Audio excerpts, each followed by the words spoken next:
ជីវិតយើងម្នាក់ហ្នឹងវាមានពេលខ្លះជួបរឿងល្អទៅមានពេលខ្លះជួបរឿងមិនសូវល្អទៅអាចជាដំណើរធម្មជាតិនៃជីវិតគ្មានអ្នកណាអាចគេចផុតបានទេអ្នកទូចអ្នកធំអ្នកបួសសូម្បីតែព្រះសម្មាសម្ពុទ្ធដែលថាជាអ្នកកំពូលអ្នកមានបុណ្យហ្នឹងក៏គេចមិនផុតពីពេលខ្លះត្រូវគេជេរពេលខ្លះពិបាករកចង្ហាន់ឆាន់អញ្ចឹងទៅហើយទៅដល់ណាក៏មិនអាចគេចផុតពីរឿងមិនល្អនឹងដែរកុំគិតថាចាំមើលអញទៅធ្វើការងារនោះទៅមើលទៅសុកហើយអូយអញទៅនៅស្រុកនេះទៅលែងមានទុកហើយអញបានចេះមកលែងមានទុកអានោះវាបានមកពេលវាតែផ្លាស់ប្ដូរជាច្បាប់ធម្មជាតិអនិច្ចំច្បាប់នៃការប្រែប្រួលហ្នឹងអញ្ចឹងវាតលថារៀនសម្របខ្លួនដូចទឹកអញ្ចឹងវាហូរទៅកន្លោះកលៀនណាក៏វាហូរទៅរួចដែរ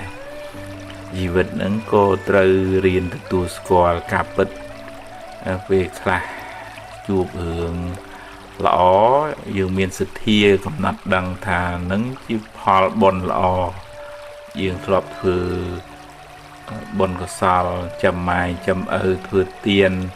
រក្សាសិលមានមេត្តាចម្រើនដោយកុសលធម៌សម្ពីបុណ្យច្រើនមកក៏បានជួបរឿងល្អស៊ីមានបានគេស្រឡាញ់គេចូលចិត្ត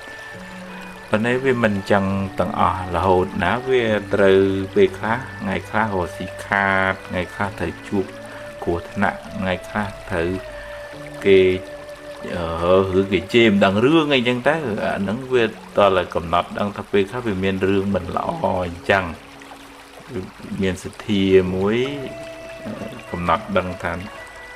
នឹងជាផលហើយហេតុរបស់វាមិនល្អបាបកម្មធ្លាប់កັບកេងធ្លាប់និយាយដើមធ្លាប់កុហកបោកប្រាស់ធ្លាប់គំរោះគំរើយឲ្យម៉ែឪអីចឹងទៅអញ្ចឹងពូជមិនល្អហ្នឹងវានាំឲ្យជួប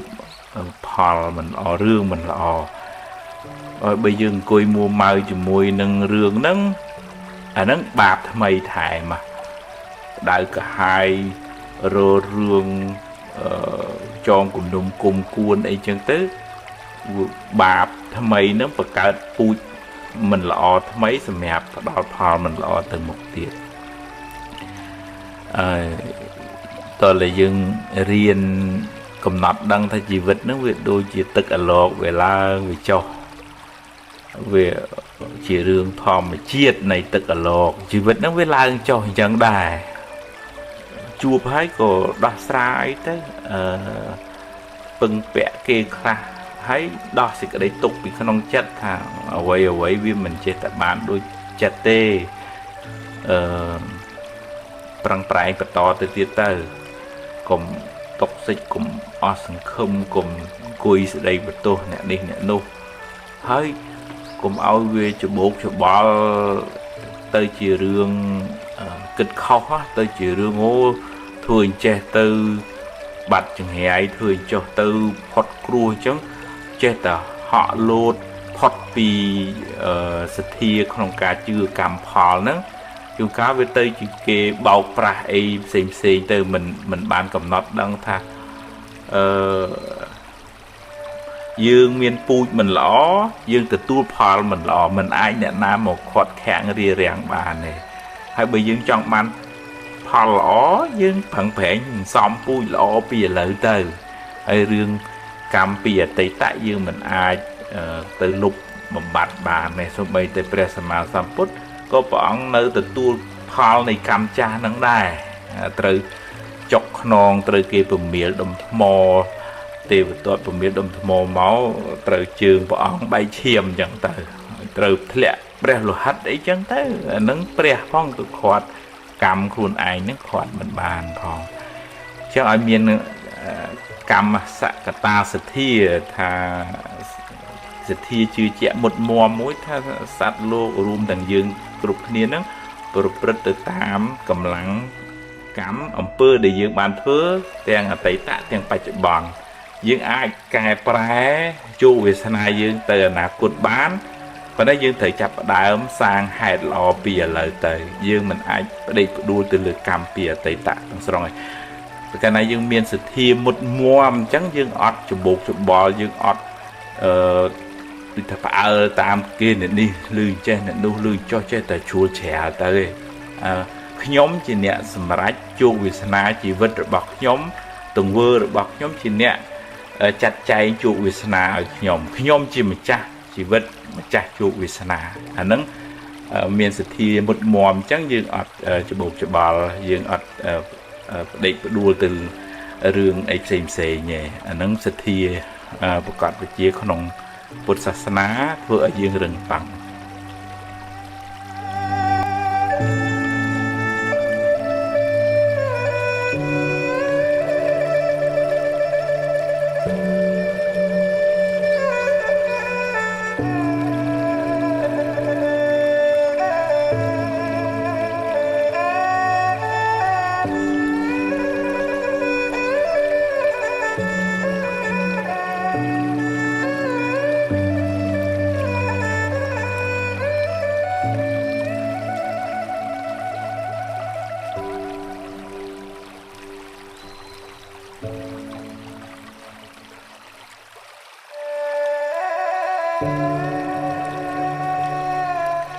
ធម្មតាចិត្តវាតែងតែ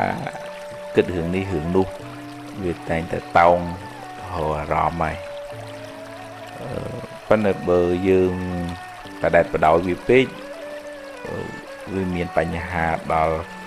យើងគេថាជាម្ចាស់ចិត្តចុះសន្មត់ទៅអញ្ចឹងវាទៅជាគិតមិនចង់គិតក៏ចេះតែចេញមកមិនចង់ខឹងអ្នកហ្នឹងប៉ុន្តែវាចេះតែគិតទៅឃើញតែអ្នកហ្នឹងមិនចង់រំលឹករឿងកន្លងមកប៉ុន្តែវាចេះតែដិតដាមជាប់មកវាចង់ភ័យព្រួយរឿងទៅមុខទៅប៉ុន្តែវាចេះតែចេញមកហ្មងអាហ្នឹងវាមានន័យថាប្រព័ន្ធការពារចិត្តរបស់យើងវាខ្សោយសតិបញ្ញាយើងទប់ទល់នឹងអកុសលកុកចៈក្តៅក្រហាយអីហ្នឹងអត់បានអញ្ចឹងវាមកលុកលុយផ្លូវចិត្តយើង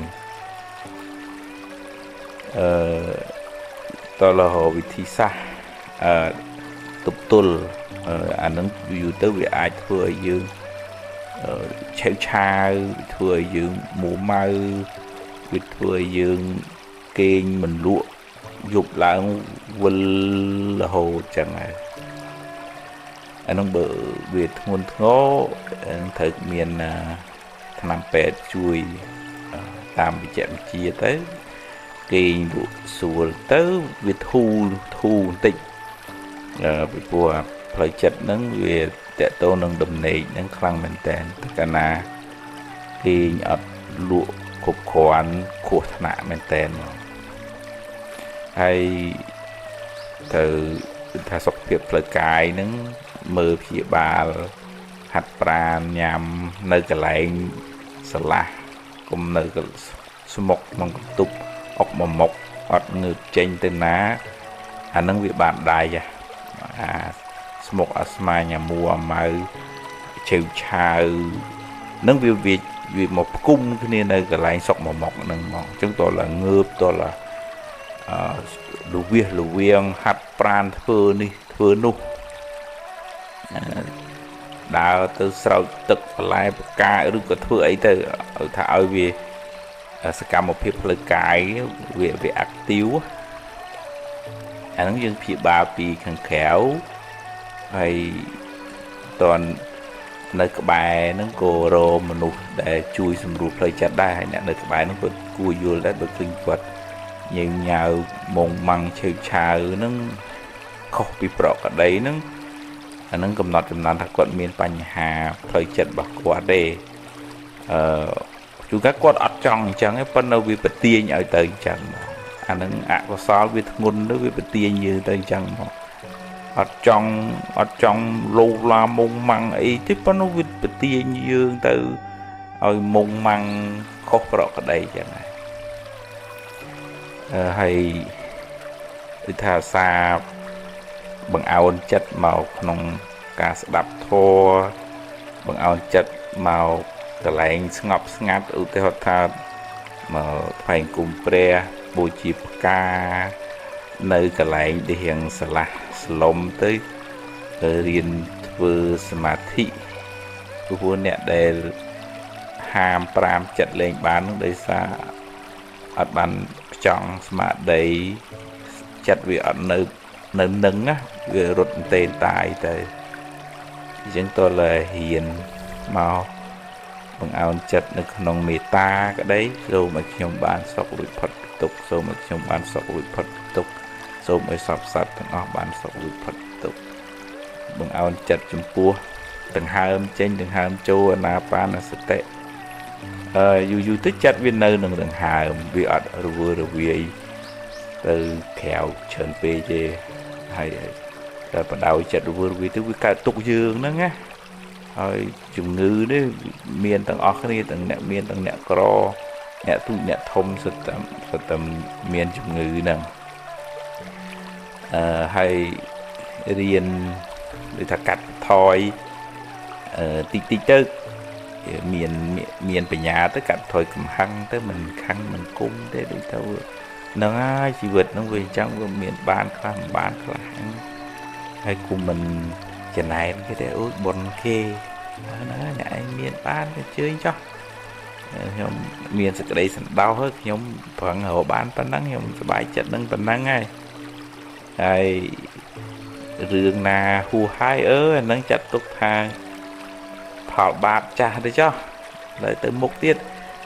ប្រឹងធ្វើល្អទៅថ្ងៃស្អែកយើងជួបរឿងណាហ្នឹងដោះរឿងហ្នឹងធ្វើម៉េចយើងមានណាដឹងមុនទេយើងដូចថារៀនកាត់អាសេចក្តីទុក្ខវាជាប់មកពីអតីតហ្នឹងបញ្ញាហ្នឹងជាអាវុធជាកំបិតកាប់ទៅកាត់ឲ្យខ្លីទៅហើយមិនប្រកាន់ពេកបើយើងមួមពេកទៅវានាំឲ្យកើតទុក្ខហ្នឹងក៏ខ្លាំងដែរសកាយទិដ្ឋិការប្រកាន់ខ្លួនហ្នឹងមានអ្នកហ្នឹងអញហ្នឹងអាណាបហម្បាហ្នឹងវាកើតទុក្ខអញ្ចឹងទម្លាក់មកឃើញដំណើរនៃសង្ខារធម្មជាតិវាមានហេតុផលយើងបានប៉ុណ្ណឹងហ្នឹងដោះស្រាយទៅមុខទៀតជីវិតហ្នឹងវាត្រូវជួបរឿងអញ្ចឹងហើយរៀនសម្រួលផ្លូវចិត្តរៀនមានពេលសម្រាកផ្លូវកាយរៀនត្រេកអរនឹងអ្វីដែលយើងមានបានហ្នឹងណាពេលខ្លះវាវល់វក់ពេកទៅនាំឲ្យខ្វល់ខ្វាយចិត្តរកសេចក្តីសុខអត់ឃើញទេហ្នឹងតើមានការព្យាបាលពីខាងក្រៅពីថ្នាំពេទ្យជំនួយពីអ្នកនៅក្បែរជំនាញខ្លួនហើយនឹងការព្យាបាលពីខាងក្នុងអានឹងទើបជួយស្រោចស្រង់ផ្លូវចិត្តរបស់យើងឲ្យរឹងមាំឡើងវិញ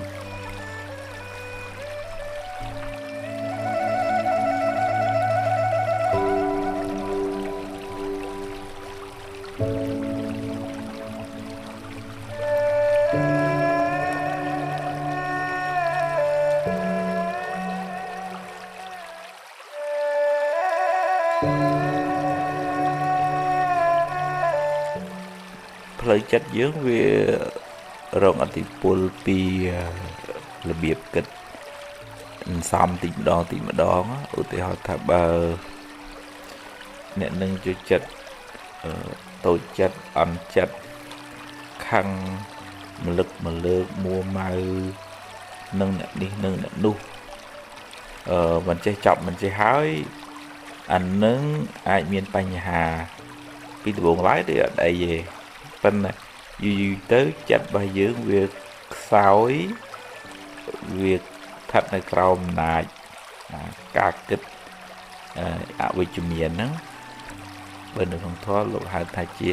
អយោនិសោមនសិការៈការធ្វើទុកក្នុងចិត្តខុសទំនង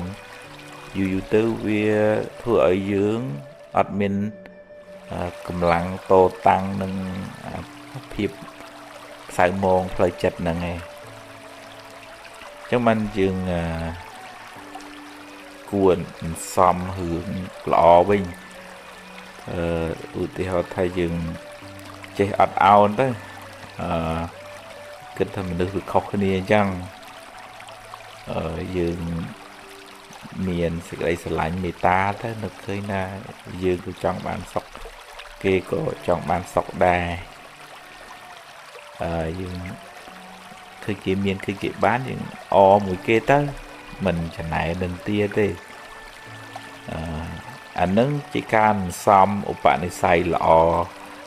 ដែលធ្វើឲ្យចិត្តនឹងវាស្រស់ធ្វើឲ្យចិត្តនឹងវាសប្បាយហើយបុគ្គលនឹងបានសុខពេលបច្ចុប្បន្នហើយទៅមុខទៀតក៏បានសុខដែរហើយហ្នឹងឯងដែលយើងហៅថាសន្សំបុណ្យនោះ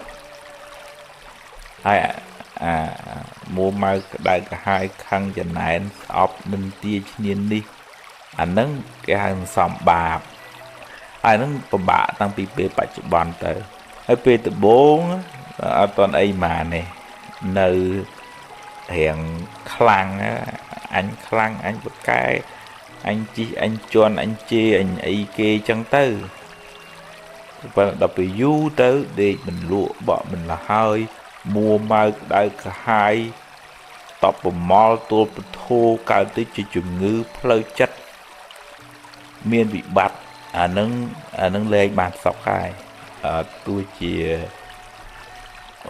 មានទ្រព្យសម្បត្តិឬក៏យើងមើលពីក្រៅទៅគាត់ដូចសុបាយប៉ុន្តែខាងក្នុងវាឈួលច្បល់វាមានន័យថាអកុសលភ្លើងហ្នឹងវានៅខាងក្នុងអញ្ចឹងដើម្បីបានសុខហ្នឹងវាតើយើងត្រឡប់កុំសំភ្លើងហើយឲ្យសំកុសលភាពតិចតិជុំមានសតិស្មារតីឲ្យចិត្តនឹងស្ថិតនៅក្នុងកុសលធម៌ឲ្យនឹកដល់គុណពុទ្ធគុណម្ដាយគុណប្រតនត្រ័យនឹកដល់អ្នកដតីក៏សម្លឹងឃើញគេជាកន្លែងល្អរបស់គេផងកុំឲ្យមើលតែឃើញគេអាក្រក់ហើយមានពេលស្ដាប់ធម៌ធ្វើសមាធិនមស្ការបូជាផ្កាប្រតនត្រ័យធ្វើចិត្តឲ្យត្រជាក់ឲ្យល្អមកជាមួយអ្នកក្បែរខាងកូនចៅដីប្រពន្ធនឹងមិនទឹះមិនតែងពេកអានឹងយើងបានសុខដោយសារយើងសម្បូរទ្រព្យខាងក្នុងពីកុសលធម៌ភាពតិចតិជុំយើងអត់សូវសន្សំភ្លើងភាពក្តៅក្រហាយក្នុងចិត្តទេអានឹងបានយើងមានសេចក្តីសុខក្នុងជីវិត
មានអ្នកខ្លះទៅដូចមានអារម្មណ៍ថា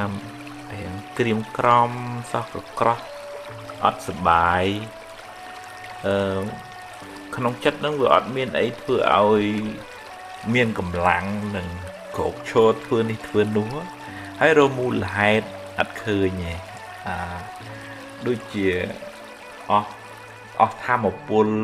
ទាំងផ្លូវកាយទាំងផ្លូវចិត្តទៅអានឹងវាអាចតកតងនឹងយើងទទួលសម្ពាធការងារច្រើនពេកទៅហត់នឿយពេកហើយអត់មានពេលសម្រាកខ្លះ ដែលយើងវាធ្ងន់ដូចដើមឈើដែលអត់បានស្រួយទឹកយូរវាក្រៀមតែវាមិនងាយស្រស់ឡើងវិញទេឬក៏ក្នុងគ្រួសារនឹងមានវិបត្តិហើយដដែលទៅធ្វើឲ្យចិត្តយើងដូចជ្រុញហ្នឹងក្បិតហ្នឹងកាប់ច្រាមរហូតទៅវាស្នាមរហូតទៅក្រៀមឬក៏នឹងសំចិត្តអន់ចិត្តតូចចិត្ត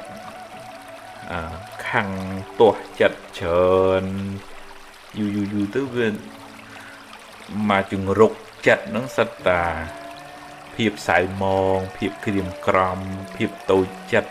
គិតថាគេមិនយកចិត្តទុកដាក់គិតថាគេមិនស្រឡាញ់មានអ្នកយល់ចិត្ត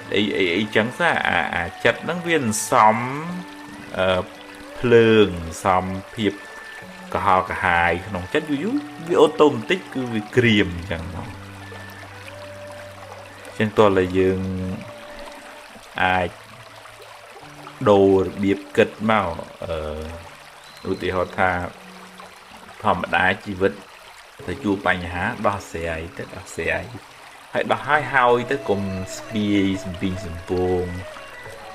កុំនៅដេកខ្វល់ដេកខ្វាយអារឿងដែលហួសហើយចឹងណាដែលកុហកខាយក្នុងធម៌លោកហៅកុកកញ្ចក់ក្តៅក្រហាយចំពោះរឿងដែលកន្លងផុតទៅហ្នឹងហើយតើដូចថាមានពេលសម្រាកខ្លះ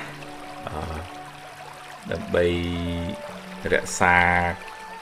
កម្លាំង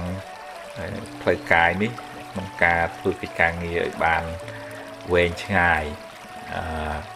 មិនមែនបានន័យថាមិនបាច់ធ្វើអីដែរលេងទេមែនទេម៉ាស៊ីនបើ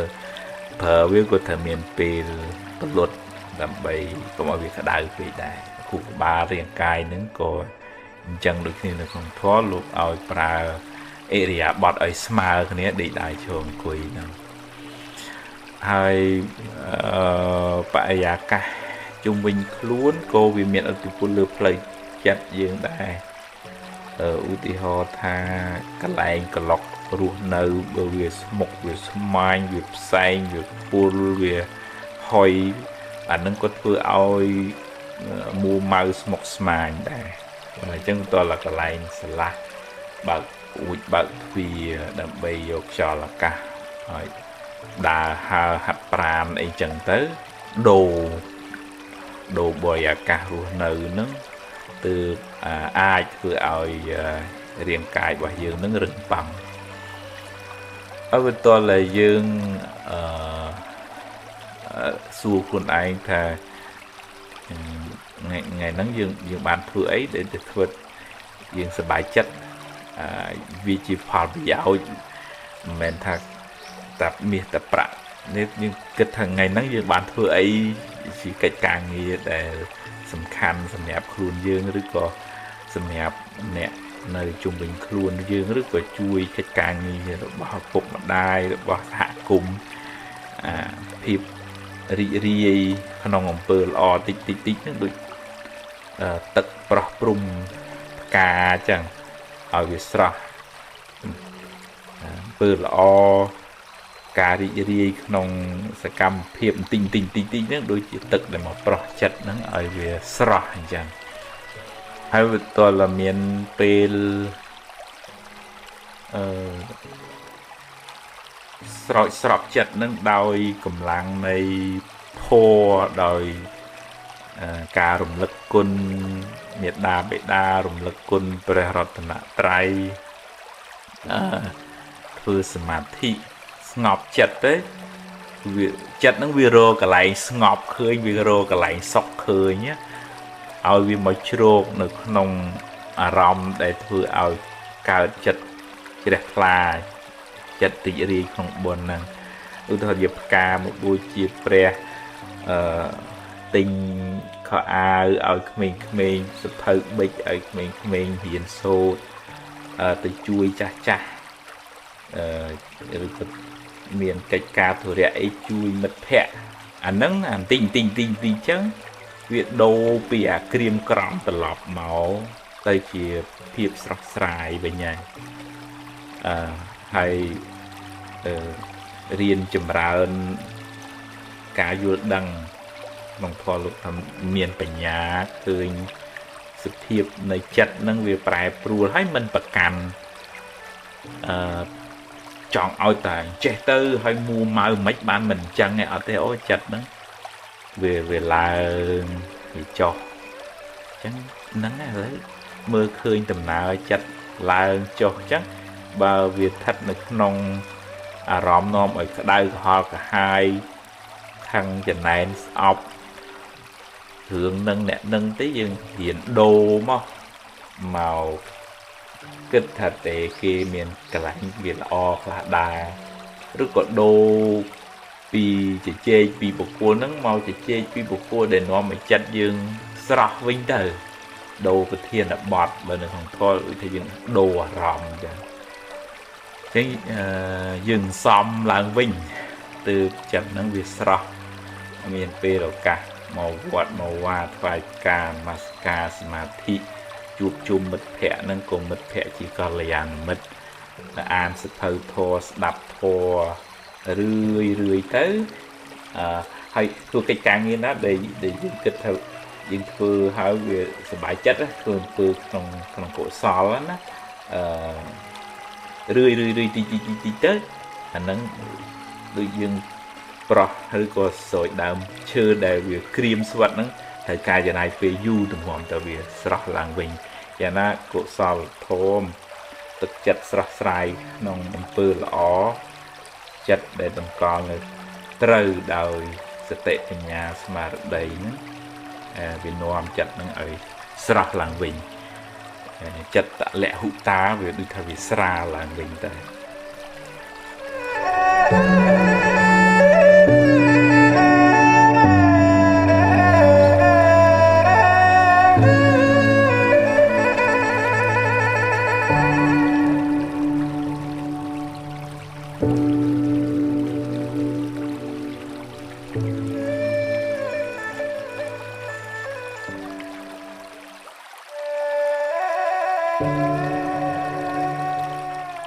ជាទូទៅយើងគិតថាគេធ្វើឲ្យយើងបាក់ចិត្តរឿងនឹងធ្វើឲ្យយើងមួម៉ៅឧទាហរណ៍ថាយើងចង់បាន10000ហើយវាបានតែ5000 6000អីចឹងយើងមួម៉ៅយើងប្រាប់អ្នកនឹងឲ្យធ្វើអញ្ចេះតែពេលអ្នកនឹងទៅធ្វើចុះវិញយើងមួម៉ៅថាដោយសាររឿងខាងក្រៅហ្នឹងដោយសារគេហ្នឹងធ្វើឲ្យយើងកើតទុក្ខអានឹងជាទូទៅបើនៅក្នុងធម៌អាមេរោគដែលនាំឲ្យកើតទុក្ខហ្នឹងនៅខាងក្នុងខ្លួនយើងឯងឧទាហរណ៍ថាយើងធ្លាប់លក់ដាច់ដល់អញ្ចឹងចិត្តហ្នឹងវាជាប់ថាអញត្រូវតែលក់ដាច់ប៉ុន្តែវាមិនមែនលក់ដាច់រហូតណាវាមានពេលលក់អត់សូវដាច់អញ្ចឹងយើងទូមនោះជាមួយនឹងលក់អត់សូវដាច់ហ្នឹងយើងកើតទុក្ខយើងអត់ព្រមទទួលស្គាល់តែជីវិតហ្នឹងវាអញ្ចឹងវាមានពេលឡើងវាមានពេលចុះវាមានពេលគេធ្វើត្រូវតាមចិត្តយើងចង់វាមានអ្នកពេលដែលអ្នកនឹងអត់ចង់ធ្វើអញ្ចឹងសួរថាយើងមិនបាច់និយាយអីអញ្ចឹងធ្វើមិនធ្វើទៅមែនទេវាតតែយើងរៀនពយល់ខ្លួនឯងថាហ្នឹងឥឡូវរឿងវាអញ្ចឹងហើយវាអាចថាអ្នកនឹងមិនយល់ការងារវាអាចថាអ្នកនឹងខ្ជិលវាអាចថាមកពីយើងបនយើងវាមិនគ្រប់ហើយអញ្ចឹងបានជាការងារនឹងវាមិនសម្រេចយើងតើលើរៀនទទួលស្គាល់ការពិតបើមិន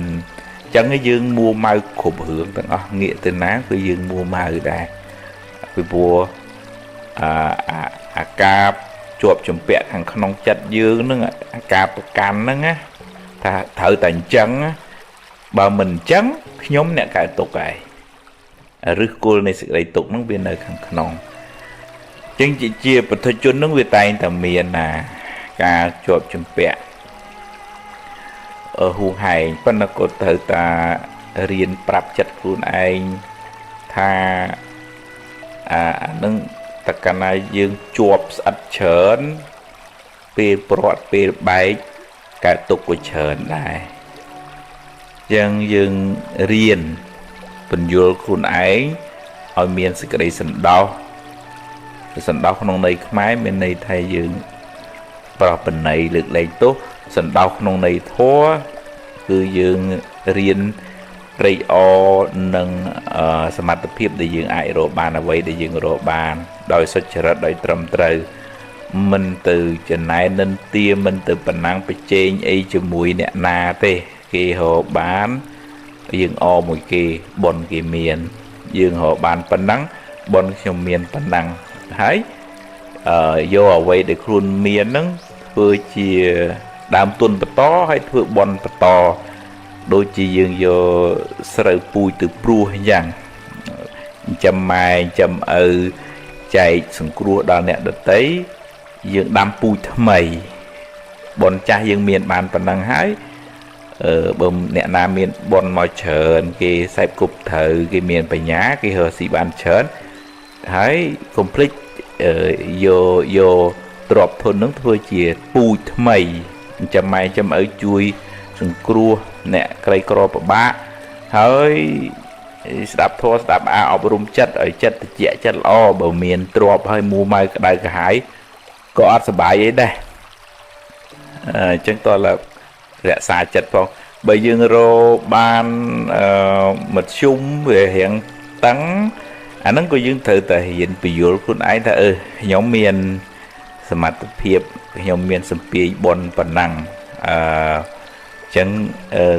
ខ្ញុំរីករាយនឹងអ្វីដែលខ្ញុំរកបានណាផឹងប្រែងទៅទៀតទៅប៉ុន្តែថា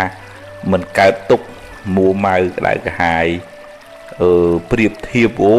មិនគេល្អម៉េះខ្ញុំក៏យ៉ាប់ម៉េះអត់ទេខ្ញុំមានសម្បត្តិបុណ្យខ្ញុំមានប៉ុណ្ណឹងអញ្ចឹងក៏សប្បាយចិត្តនឹងបំពេញបុណ្យតាមលទ្ធភាពរបស់យើងទៅ